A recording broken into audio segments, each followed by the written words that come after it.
c'est comme une sorte de pierre de rocher. Ils ont écrit les noms des gens qui ont contribué.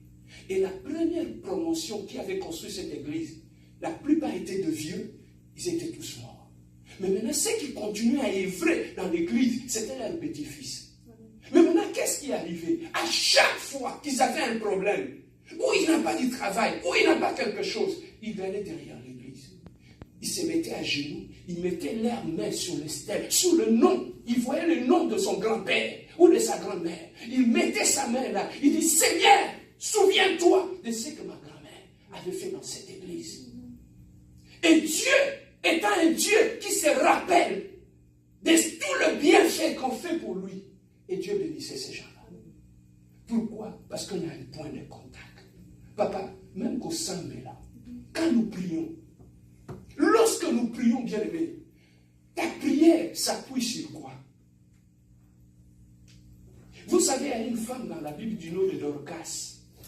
Cette femme, elle n'était pas riche. Elle n'était pas prédicatrice à l'église. Elle n'était pas intercesseuse à l'église. Elle n'était pas modératrice à l'église. Mais cette femme, avec le peu qu'elle avait, elle construisait de petits habits pour de pauvres qui étaient à l'église. Elle habillait les pauvres qui étaient à l'église. Elle achetait des chaussettes pour des pauvres. Quand il voyait quelque chose, il ne demandait pas. Il achetait de petites choses. Il amenait tout le temps à l'église. Et bien aimé, cette femme était morte. Et en mourant, les gens de l'église, les pauvres commençaient à pleurer. Il dit, mais cette maman, c'est elle qui nous aide. Cette maman, c'est elle qui nous aide à payer les minervales. Mon enfant n'avait pas des habits. C'est elle qui avait acheté les habits pour mon fils. Il dit, non, on ne va pas laisser ça comme ça. Ils ont pris des habits, de chaussures, tout ce que cette femme leur avait offert comme cadeau. Ils étaient venus avec ça dans les temples. Et là, pendant que le corps de cette femme était inerte, ils ont pris ses habits, ils l'ont levé. Ils ont montré à Dieu. Il a dit, Seigneur, regarde, c'est que cette maman avait fait pour moi. Je refuse qu'elle soit morte. Et Dieu a vu cela. Dieu a dit non. Je vis de l'âme de mon Père. Cette femme a été ressuscitée. Non pas parce qu'elle était pasteur, non pas parce qu'elle était intercesseuse, non pas parce qu'elle était diacre dans son église, mais à cause de ses bienfaits au milieu de son peuple. Le bienfait parle. Bien aimé, les œuvres que nous faisons dans la vie, ça nous suit partout. Et ça crie. Tu peux faire du mal à quelqu'un, mais cette personne-là dans sa vie, il a tellement posé des actes devant Dieu, que ces actes crient devant Dieu. Même si tu veux lui faire du mal, ça va échouer. À cause du bienfait qu'elle fait dans sa vie. Voilà pourquoi moi, quand tu me demandes, pasteur, nettoie les toilettes, je vais les faire. Parce qu'à chaque fois que je les fais, il y a un livre de souvenirs où on inscrit les tout. Et cette femme, ce sont ses œuvres qui l'ont ressuscité. C'était juste une parenthèse pour montrer que Dieu s'était souvenu qu'il avait une alliance avec les ancêtres de ce peuple qui souffrait. Et il a dit, Moïse, j'ai entendu les cris de mon peuple. Je suis descendu pour délivrer mon peuple. Mais comment il va délivrer ce peuple? Parce que Pharaon était fort, il était puissant. Grand comme crocodile, Pharaon. Maintenant, il fallait délivrer ce peuple. Comment cela va se faire? Pharaon ne voulait pas libérer ses peuples. En refusant de libérer ses peuples, bien aimé dans le Seigneur,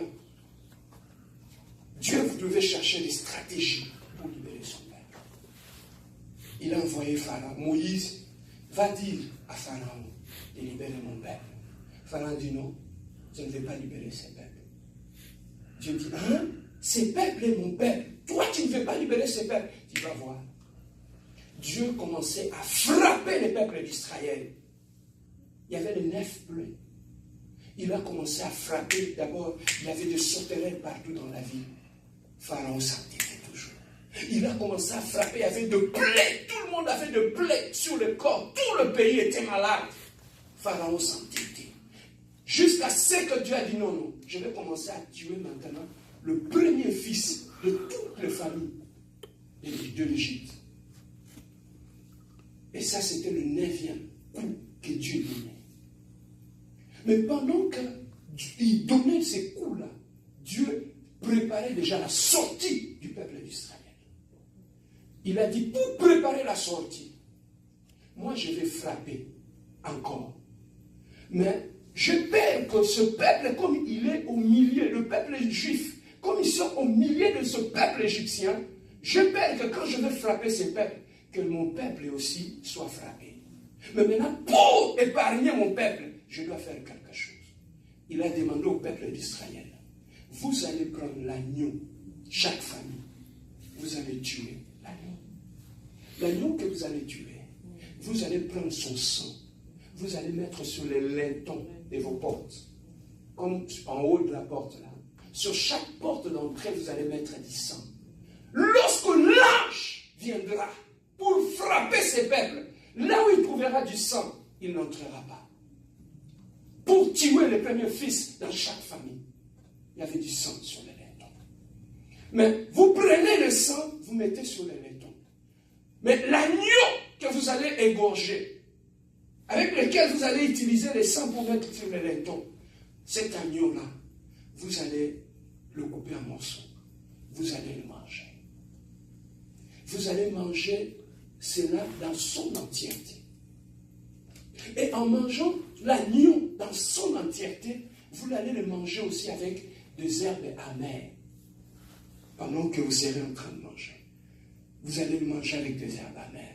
Mais comme vous n'aurez pas le temps de préparer, vous allez manger du pain non levé. Vous allez le manger avec l'agneau.